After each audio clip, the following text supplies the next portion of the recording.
Todos conocen a Vicha Kvaratskhelia como Kvaradona, el genio georgiano del Paris Saint-Germain, el extremo impredecible que volvió a París campeón de Europa y hoy está metido de lleno en la carrera por el Balón de Oro 2026. Pero nadie sabe todo lo que tuvo que pasar para llegar a ese punto, porque hoy es fácil verlo en el Parque de los Príncipes, rompiendo defensas con esa forma extraña de correr, amagando con ambos perfiles, desarmando rivales con una naturalidad insultante y apareciendo en noches grandes como si hubiera nacido para ellas. Hoy es fácil verlo con la camiseta del PSG, decidiendo partidos de Champions, marcando en semifinales, siendo la pieza que terminó de convertir a París en campeón de Europa y uno de los nombres más peligrosos del fútbol mundial. Lo difícil no es admirar a Kvaratskhelia hoy, lo difícil es entender todo lo que tuvo que atravesar para convertirse en Kvaratskhelia. Y esa historia no empieza en París, no empieza en Nápoles, no empieza en Rusia, empieza en Tiflis, empieza en Georgia. Y empieza en un país que durante décadas no aparecía en el mapa del fútbol grande, Vicha Kvaratskhelia. Nació el 12 de febrero de 2001 en Tiflis, Georgia. Y para entender a Vicha hay que entender primero lo raro que era que alguien como él saliera de ahí. Porque Kvaratskhelia no nació en una potencia, no nació en una fábrica de estrellas, no nació en un sistema diseñado para exportar balones de oro. Nació en Georgia, un país con historia, con talento, con cultura futbolera, pero casi invisible para el centro del fútbol europeo. Y eso lo cambia todo. Porque Kvaratskhelia no creció con la ruta clara, no creció con el camino trazado, no creció sabiendo que si hacía todo bien, el sistema lo iba a empujar. Tuvo que abrirse paso desde un lugar en el que casi nadie miraba. Su padre, Badri Kvaratskhelia, habría sido futbolista profesional. Jugó como delantero, pasó por el Dinamo Tbilisi y llegó incluso a representar a la selección de Azerbaiyán. Y eso importa mucho, porque Vicha no heredó fama, heredó contexto. Creció viendo fútbol no como un espectáculo, sino como un oficio, no como la fantasía, sino como un trabajo. Antes de que Europa supiera su nombre, Vicha ya había crecido entendiendo que el fútbol podía ser arte, pero también disciplina, desgaste y responsabilidad. Entró a la academia del Dinamo Tbilisi a los 11 años. Ahí empezó a formarse de verdad. Ahí empezó a construir ese perfil extraño que todavía hoy vuelve loco al fútbol europeo. Porque Vicha nunca fue un extremo normal. No era solo rápido, no era solo técnico, no era solo desequilibrante. Él era incómodo. Ese tipo de jugador que parece improvisar, pero no improvisa. Ese tipo de futbolista que no dribla para adornar, dribla para desordenarte. Desde niño ya tenía eso, ese ritmo raro, ese cambio de dirección extraño, esa manera de parecer desequilibrado mientras él era el único que sabía exactamente lo que estaba haciendo. Y eso al principio no siempre se interpreta como genialidad, a veces se interpreta como un caos. Vicha debutó profesionalmente con Dinamo Tbilisi en 2017, con apenas 16 años. Y muy pronto apareció el primer golpe. No fue una lesión, no fue una crisis, fue algo más común y más peligroso: el desorden. En 2018 dejó al Dinamo por una disputa contractual, no por fútbol, no por nivel, sino por estructura. Y ese detalle importa más de lo que parece, porque mientras muchos talentos crecen protegidos por sistemas estables, Vicha empezó a aprender temprano que en el fútbol no basta con jugar bien, también tienes que sobrevivir al caos que rodea el juego.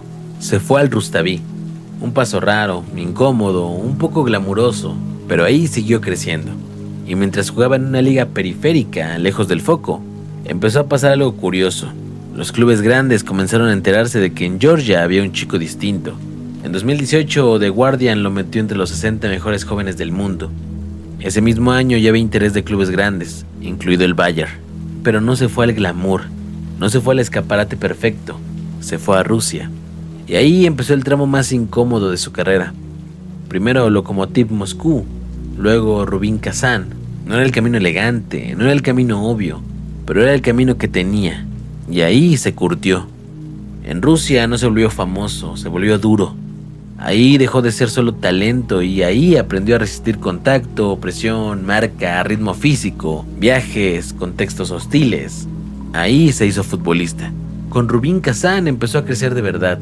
Fue elegido 2 veces consecutivas como mejor jugador joven de la liga rusa. Su valor se disparó al cielo.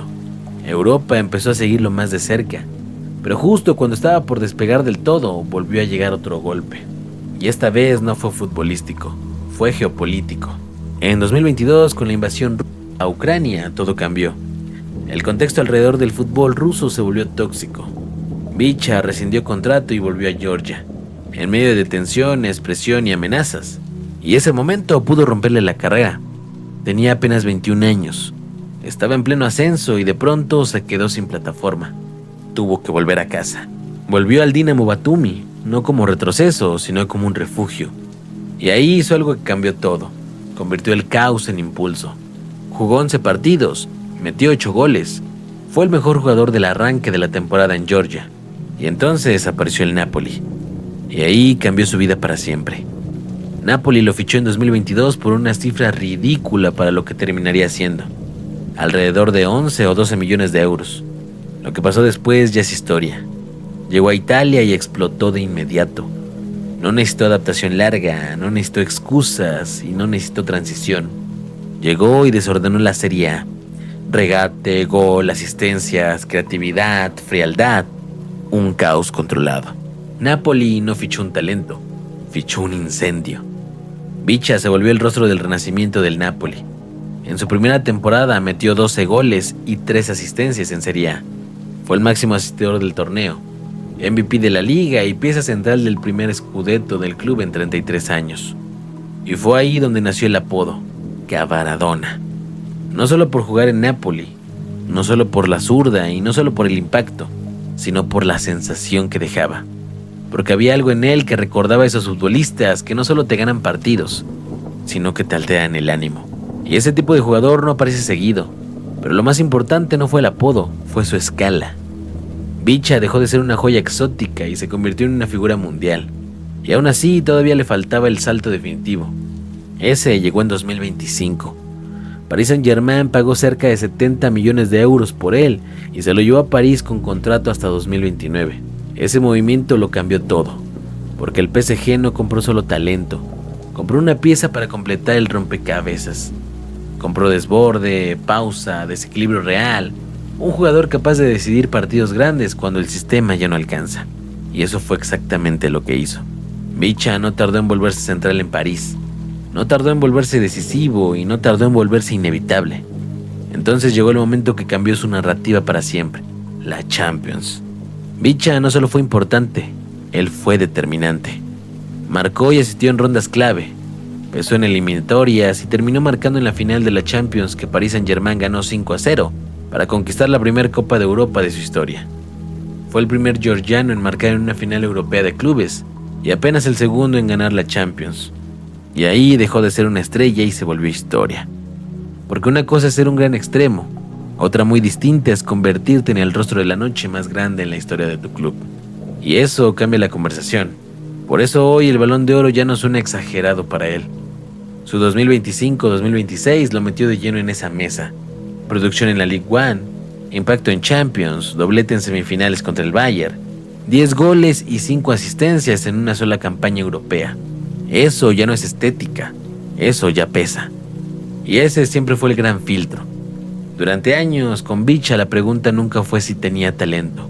La pregunta era si podía sostenerlo cuando el escenario pesara de verdad. Hoy esa duda ya no existe, porque ya lo sostuvo en Italia, ya lo sostuvo en Champions, ya lo sostuvo en París, ya lo sostuvo cuando el foco fue total. Y eso es exactamente lo que convierte a un gran jugador en candidato al Balón de Oro. No solo jugar bonito, no solo desequilibrar, ni solo emocionar. Pesar es lo que importa. Y Bicha hoy pesa. No solo rompe líneas, sino que rompe partidos. No solo desborda, sino que decide. No solo entretiene, él define temporadas.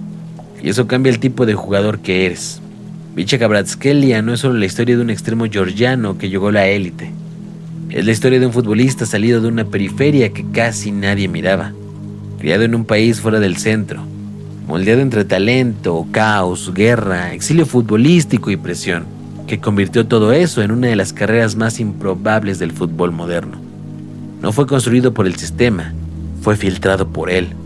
Y por eso hoy, mientras el mundo discute si merece entrar en la conversación del Balón de Oro, la realidad es otra. Bicha Kvaratskhelia no está entrando a la conversación, porque Bicha Kvaratskhelia ya obligó al fútbol a hablar de él. Yo soy Arthur Cast y esta fue la historia de Bicha Kvaratskhelia. el chico que salió de Georgia cuando casi nadie miraba hacia ahí, y terminó convirtiéndose en uno de los futbolistas más peligrosos del planeta. Si te gustó este video, suscríbete a Huellas del Fútbol, porque aquí no solo contamos carreras, contamos todo lo que tuvo que romperse para que nacieran las leyendas.